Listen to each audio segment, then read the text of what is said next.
years. Um,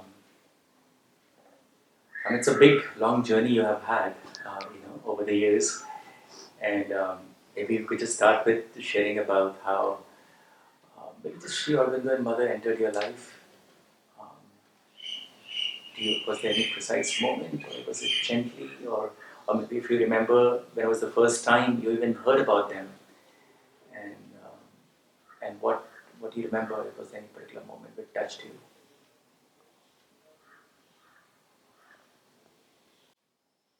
I believe that Mother Sri Aurobindo,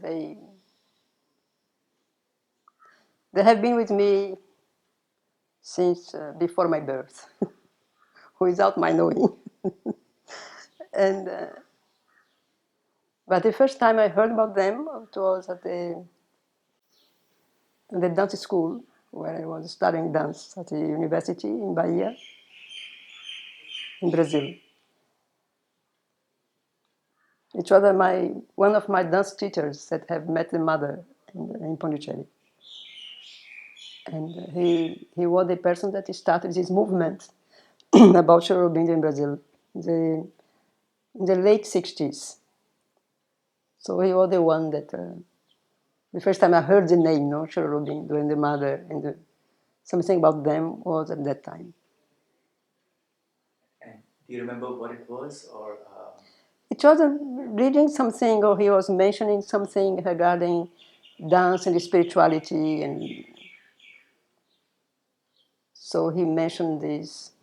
He was quoting some masters, and then he spoke about Mother and Sri Aurobindo. And when I started kind of knowing more about them, I knew that it was that I found the answer for all my questions. It was something very powerful, and so then I have no more questions in my life after that. Wow. And when did you first came to India? I came to India in '79, so I was in the ashram for a few months, and after that I came to Auroville at the end of 1979. Then you stayed. Yes, no, I mean I have to go back for my documents, no, but I knew it was my place, and I have a very powerful inner, how to say, sign, no, that it was to come to Auroville, and it was my place. I have no doubts about that. And would you like to share maybe the first few months, or maybe first early years of in being in Auroville, as well? What? Yeah, when you first came, it was during the monsoon time. It was November '79, and it was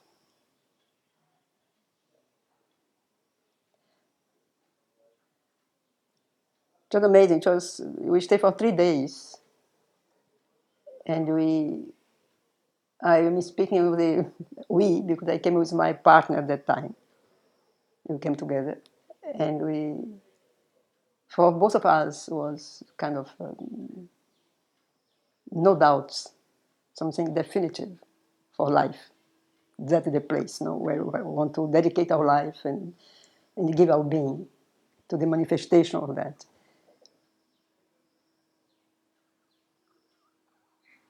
And then we went back. We stayed for 3 months here, 2.5 months. And then we went back. I went to Brazil, and he went to Italy. And then we concluded the whole thing that you have open, and you came back to Auroville.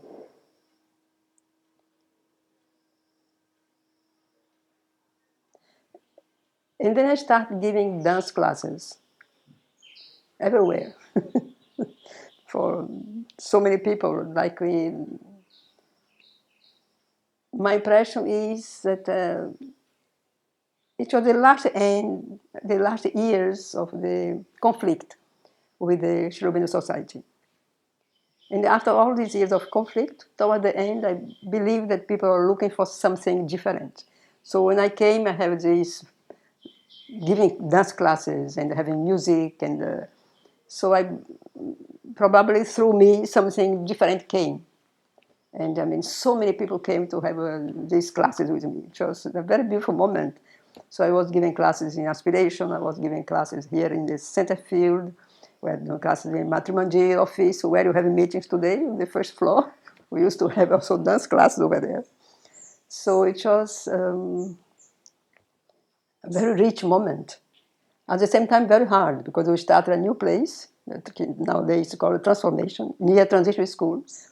And nothing was there, nothing, nothing. We have, for a few years, we have no proper water or electricity or gas, or it was like pioneering, this time. And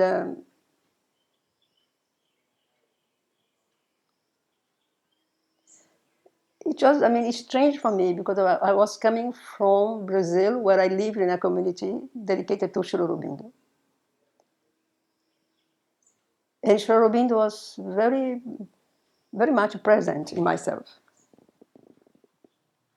In fact, my first call, I believe, was Sri Aurobindo. Of course, mother is always there, but Sri Aurobindo was my answer, I don't know, I cannot explain that. No? Difficult to express that. And when I came here,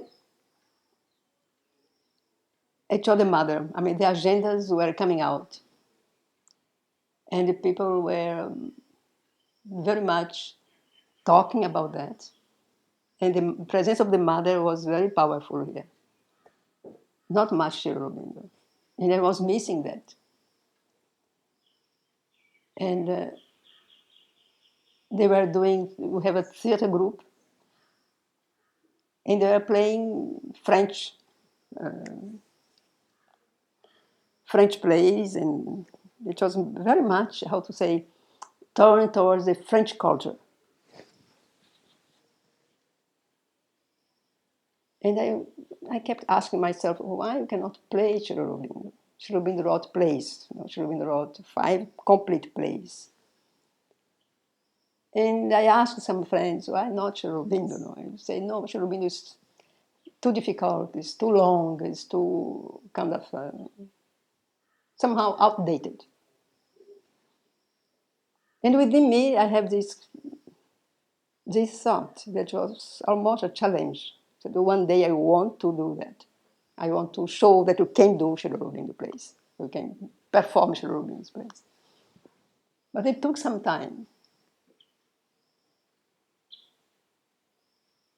And the first occasion that I could launch myself and feel how to say, how I dare to go into that direction was in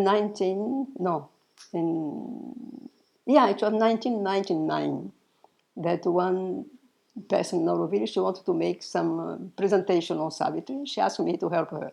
She was already working with Aurelio, with the sounds. Then I stepped in and we started working with that, with Aurelio, with the sounds. And she was reciting Savitri, and I was helping her with movements. So in fact, and they have made a very nice setup, and we have presented that. It was a very interesting work. So it was my first contact with Savitri on the stage. It was through her.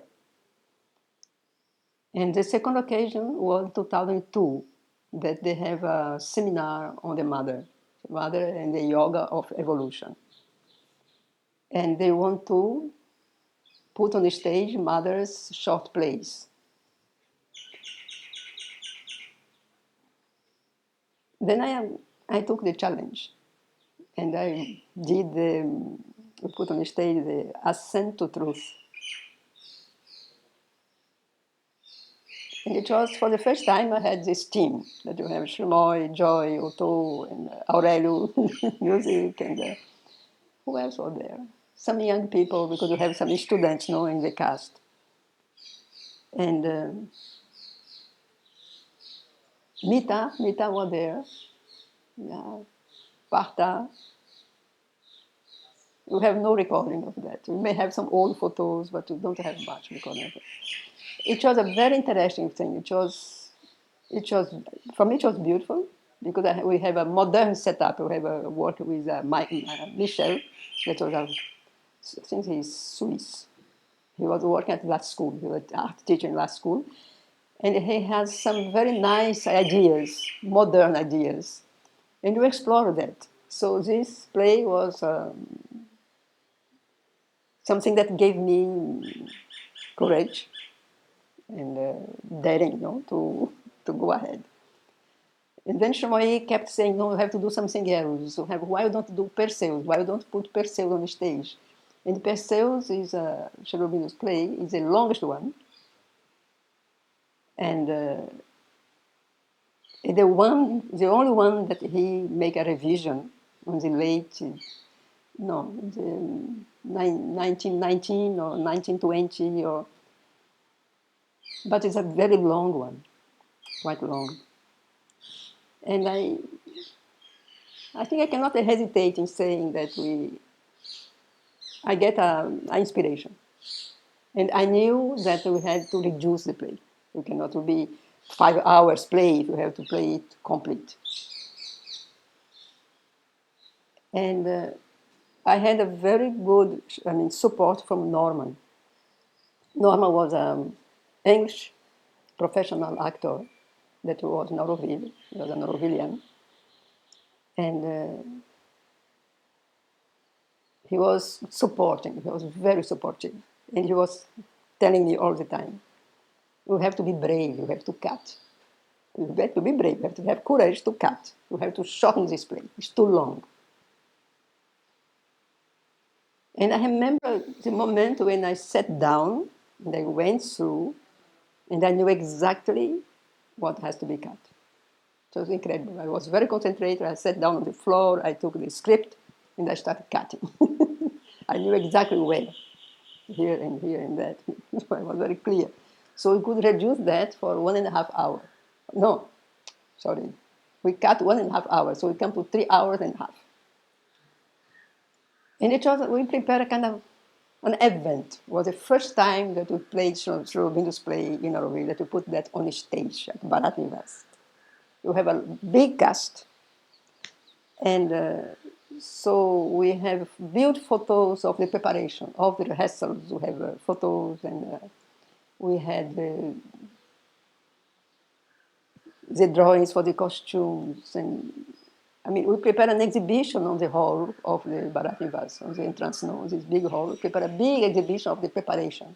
So we have the photos, and you have these drawings for the costumes, you have the text, we have so many, I don't remember what else. And you have an intermission with tea and refreshments in between. So we prepared really just, we took 9 months to prepare this play.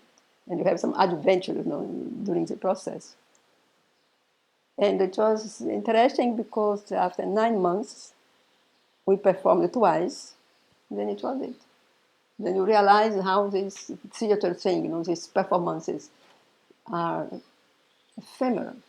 So I have nice photos, but we was not, we have no shooting of that. I have one shooting, but it's very poor, very, very poor. But it was an amazing experience. And then you could not stop anymore. So you could say, no, you have to go on with that. No? And you have young people and old people, and people are looking forward to do more plays from Sri Aurobindo, which was very nice. It was very well received. And then you could not stop from that. So beautiful. Wow. I can't even imagine the journey, and I think, but you also mentioned quite often, Aryamani, that these are not performances for you. Could you share a little bit about how you see it in terms of, and spoke a little about, you get an intuition or an inspiration or an experience, but what is it for you when you're preparing it or you're inviting it? How do you see it, and how do you see it? What does it take to prepare for it in the first place, and how is it different from the theater and the performance for you?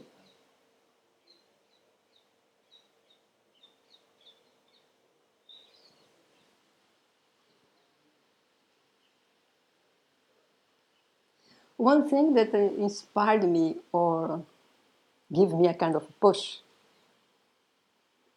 was listening to one talk by Kidit Joshi, where one of the things that Cliff Bai told us that the importance of Sri Aurobindo's presence in Auroville, that we should make Sri Aurobindo reign in Auroville.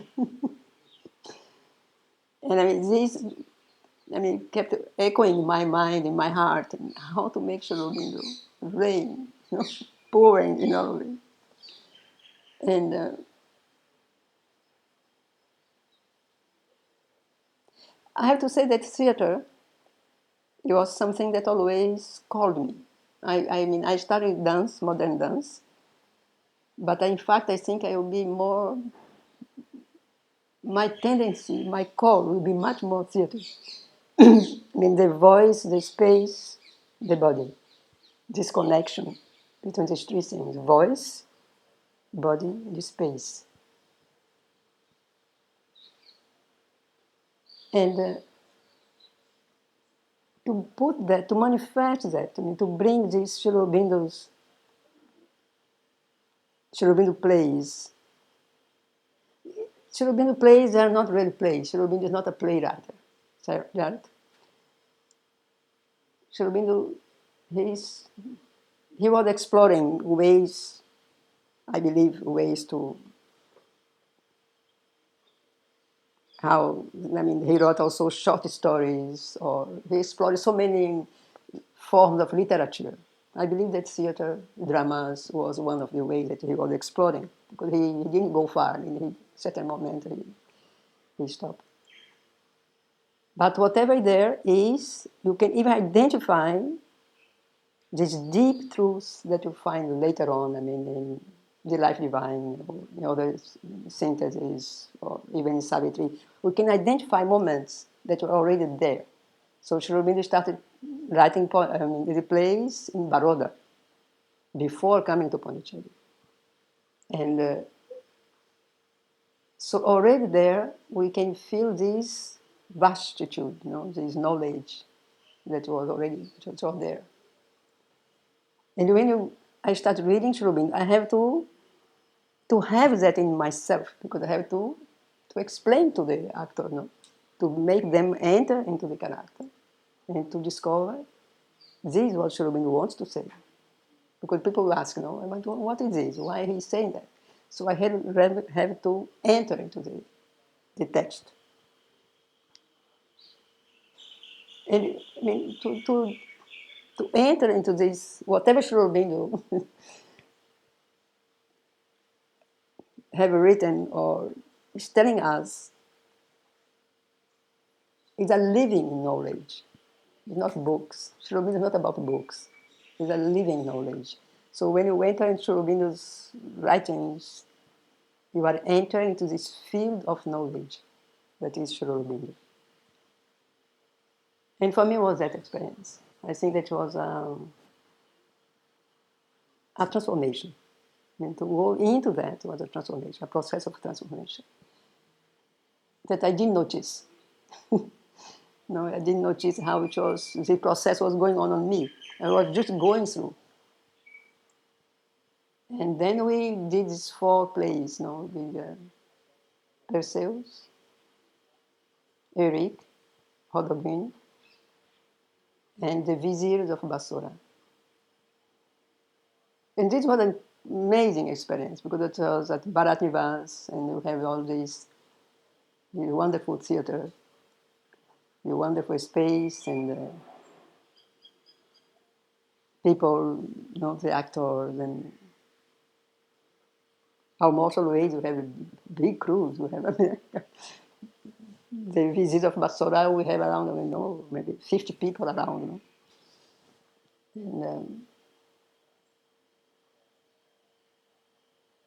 And I think we have a beautiful memories of this time. And each one of these plays has its own history. And what made me somehow in peace with myself, that it was true. It was something that was, I would say, needed. And I say needed because it was very well received. So it was something that was received by the Auroville collectivity with surprise and admiration, respect. And what for me is more important is that it's possible. So it was possible to prepare that and to bring that into our real life. So we to work with the actors, with all of them, but mainly with the main character, you know. Always we established a very deep relationship. It was always very deep, very beautiful, and very, in a personal level, was always very rich. You know, how to somehow to guide, you know, into this character and to embody the character of one of these plays, you know, like Eric or Rodogune. Rodogune was, I can speak hours about each one, no problem. But with Rodogune was very particular because Rodogune is a tragedy. I mean, where the hero and the heroine, they die at the end. And when I start saying I want to do it, I have so many, not many, but few people just telling me, but you cannot do that. It's a, it's an old story, it's a tragedy. Who is interested in that? But I trust my feeling, I trust my intuition. I say, no, I want to do Hologram. But it is a tragedy. So how I can make this tragedy something else? I didn't want to have this as a tragedy and just finish like a tragedy. How to change that? So what came to me was to have all the participants coming from the audience and entering into the stage. They were called the waves. This was something so powerful, just having this entrance with someone. Again, we have Aurelio, no? Music. And so having this moment, so they enter very slowly and they go into the stage and then they disappear behind and then we start the play. And at the end, you have the same thing. When you have these two bodies, they were dead, you know, the hero and the heroine. We have those whole participants coming out, I mean, unveiled, with the veils but showing their face. So they go out and you are singing this mantra from falsehood to truth, from life, from death to immortality, from death to immortality, you know, from obscurity to light. From darkness to light. Yeah, so they were singing this mantra and going out. And Jean have made a beautiful light that we are going towards the light. So we finished like this. So it was like we have done that, it's finished, so we are going. So the tragedy somehow, and Rodogune was so powerful in that play, and the participants we create something so unique among us. It was a big crew, a big team. If you can talk, even today, you can talk to one of them, they will say the same thing. Oh, Rodogune was so special. We create a bond among us. It was something, it was extremely powerful. I think from all the plays, I mean, Rodogune was the one that created this feeling of being together and creating something and beyond ourselves. And this I cannot explain why. Is there any particular goal you think when you're preparing for this, that this is how what the audience should take away from it, or is it really just a personal meditation for you? I mean, just so the way you approach it is definitely, as you mentioned, just to bring the light and rain, Sri Aurobindo, that happened in Auroville.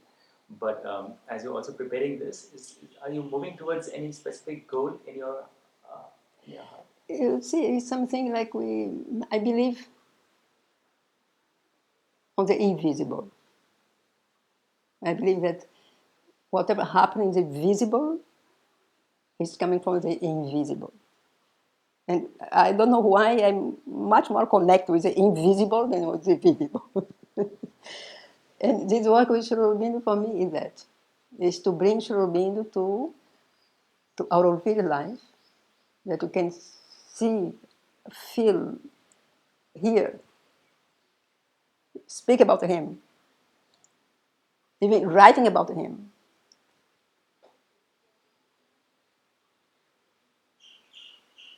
Because he's there.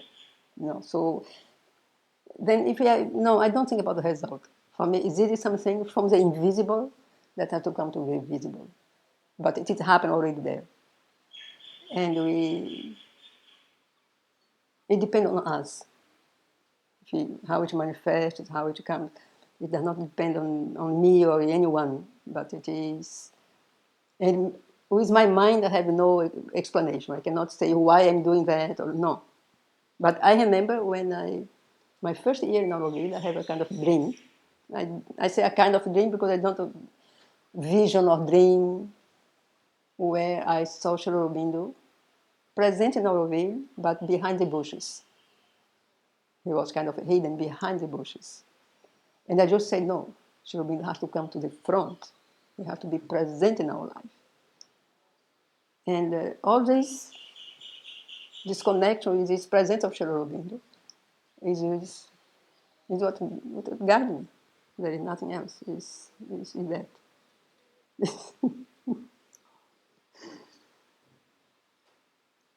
So, and then when we finish this visit of Basora, that is a kind of a light comedy that happened in Arabian culture. And one can wonder, but why should have been wrote something about the Arabian culture? No? And I have no answer, I don't know. But we did that. And it was very, very joyful and colorful and wow, it was really. It was the last one of the place because the fifth one is too, and I don't dare to do that. Maybe one day, but for the moment I didn't feel that I could do that. And then it was when Matmandir garden was being prepared and worked in, and Roger G, he make this small amphitheater with this fountain. And he want to have a small platform where we could perform, sing, connect with Matmandir, with Sri Aurobindo, with our life, our deep life in Auroville. Then this is what attracting me, because it's so built, this setup, to have this platform like this island in this fountain. And then it came the first Savitri that we did, was 1915. And this I have to say that it came ready to me. I saw it from the first moment to the last. I saw it was the only one. Nothing after that, no. But this was from the beginning to the end. I could see the whole thing. And it is still one of the most powerful that we have done. The Savitri it was a meeting Savitri with Satyavan in the dialogue with death. So this was, even now if I think, it's something that touched me very deeply. Yes. Because it was the first time that you did something at the fountain and with Savitri, pure Savitri. You have nothing, it's only Savitri lines. And first I was very happy to do it openly.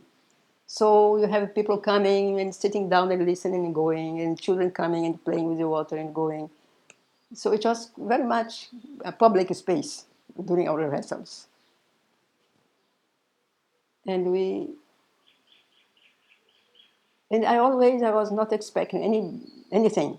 I was okay. Who is interested in Savitri? One handful of people, maybe two, but who else? And we came. I think we did twice, no, three times. I don't remember, 2 times or 3 times.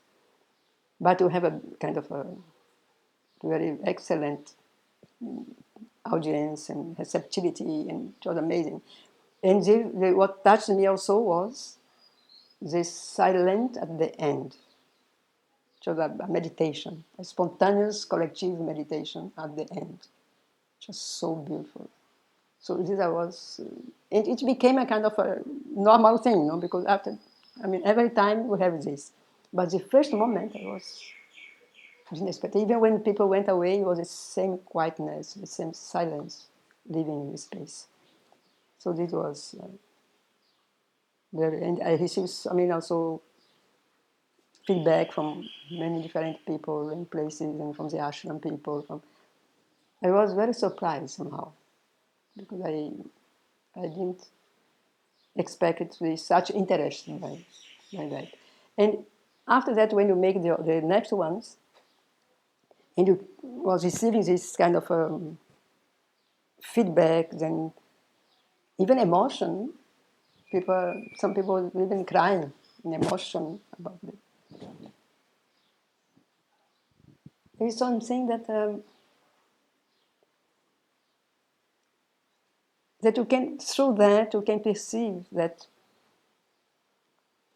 this inner life, it corresponds to something collective. It must have one need somehow, one reality, collective, invisible, that correspond to that. Otherwise, we are not going to have people, we have no feedback, we have a few. But to have this movement, it corresponds to a reality that you keep ignoring. I just ask myself why you cannot live that. You cannot live this quality of life, this quality of communication, this quality of being together. Why you cannot manifest that now day-to-day life? Because I receive this feedback. This is the true Auroville. There we are united. But why you cannot be there right now? If this is a true Auroville, why you cannot live that right now? No? But it is like this, This is the power of Sri Aurobindo again. How he, at this moment, we go to the deepest layers of ourselves at this moment. And there we are united. There we are one. There we recognize our commitment, our relationship, and the connection with Sri Aurobindo and the mother. But we cannot bring down to our reality. So, but I believe it is coming. Actually, I believe it is part of our life now. And many people they ask me, when are you doing the next? When you come? When will be the next? When? And I don't know. I always say you'll be the last one. I just have a last question, and maybe Megha has something. Um, as an artist, every time, commonly, we always think about the art could be immortal, and I was personally curious, I see such beautiful the way you see your offering. I would say this offering, and as a yagna, it's a mandala. You come together, you finish, and then it kind of disperse. Is it like? Do you ever thought maybe could be because it takes so much? It's a whole year of preparation. It takes a year of preparation. It's a year of being, and then it just comes together and dissolve. I just want to hear about you. Like, how do you able to detach yourself from that? Do you ever think, oh, we could do more of these plays, or maybe like suppose we did on the 15th August, maybe after 1 month. So that kind of that your relationship with them is, I was very curious about. like just coming together and then just disperse, Mm. in a very beautiful way. But Somehow it's like the Tibetan monks, no? When they make this beautiful mandala, no, for days and days, and then they bring it to the sea and then it disperses, no? The Tibetan monks, no? They do that, no? So, I mean, some years back I have this longing to have a committed group, let's say 8 people, 10 people maximum, that could work regularly on a daily basis, that have it as part of their life, that you could develop this kind of research in the body, in the voice, as a commitment and a way of living. You see, something that can be even in a process of growing, a process of inner discovery. It could never realize that. So every time again we have to. But along the years, I can see that we're having always we have more or less a few of them that are there from the beginning, and some more that are coming. And maybe it's not to be like this. So I'm not attached to that anymore. It was a kind of, I had it some years back. Now I don't have it anymore. And I think that when it's needed, it comes.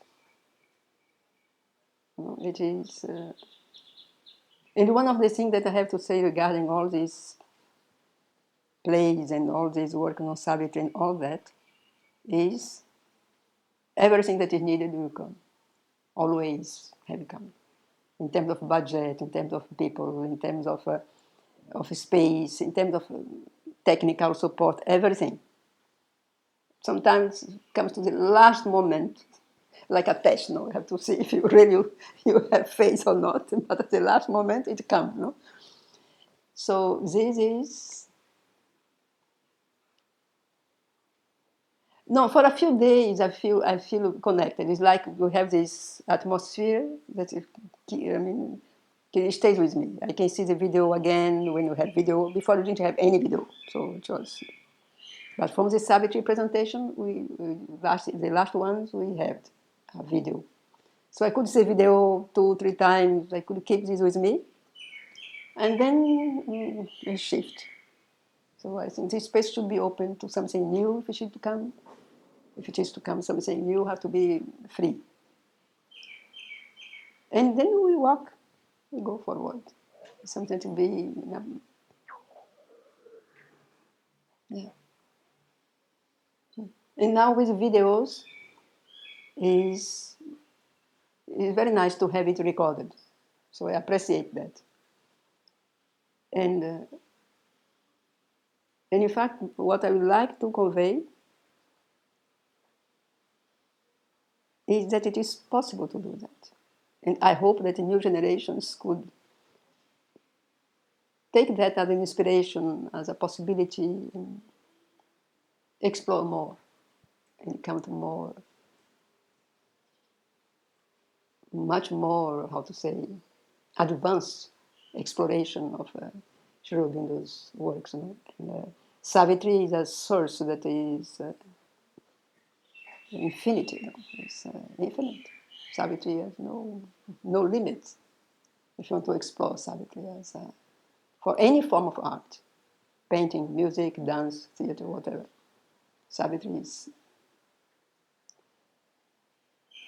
that also brings me to one last insight. Sorry, I'm like saying last, but any advice or any suggestion or insight which you would like to give to maybe someone who's coming and want to explore the works of Sri Aurobindo through plays, through writing, through some kind of creative expression. I mean, something from your own experience, any insight which you'd like to share them as they're preparing for that. What should be that anchor for them, so that The love for Sri Aurobindo. There's nothing else. If you don't love Sri Aurobindo, you cannot do that. You see, out of the mind, I mean, as I went through that myself when people keep telling me, and I know it's outdated, it's too difficult, it's old language. We cannot do that. I mean, it's too complicated. Nobody understands. I kept, I mean, from the very beginning, listen to this kind of observation. No? But something in me was saying, no, no, no. Whatever Sri Aurobindo have done cannot be from the past. Sri Aurobindo is the future, whatever. Sri Aurobindo is the future. And so without this connection with Sri Aurobindo, as I said before, Sri Aurobindo is not a playwright. So you cannot, how to say, put Sri Aurobindo on the stage as you do with Shakespeare or with someone else. No, Sri Aurobindo have to go inside the text. You have to discover what is there, what he wants to say from there. So when you connect with that, you know what to do. Without this, it's not. I don't believe it's possible. That, I mean, if someone comes here like a great name as a metteur en scène, a director, and then can take on Sri Aurobindo's play and put on the stage with all the things, maybe, but I don't know if it is the real meaning can be communicated. If you don't have this deep love, for Sri Aurobindo. And what Sri Aurobindo is, what is with him is, more you go to him, more he comes to you.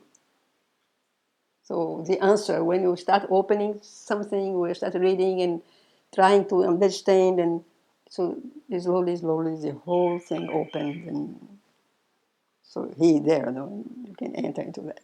So this is what I can say.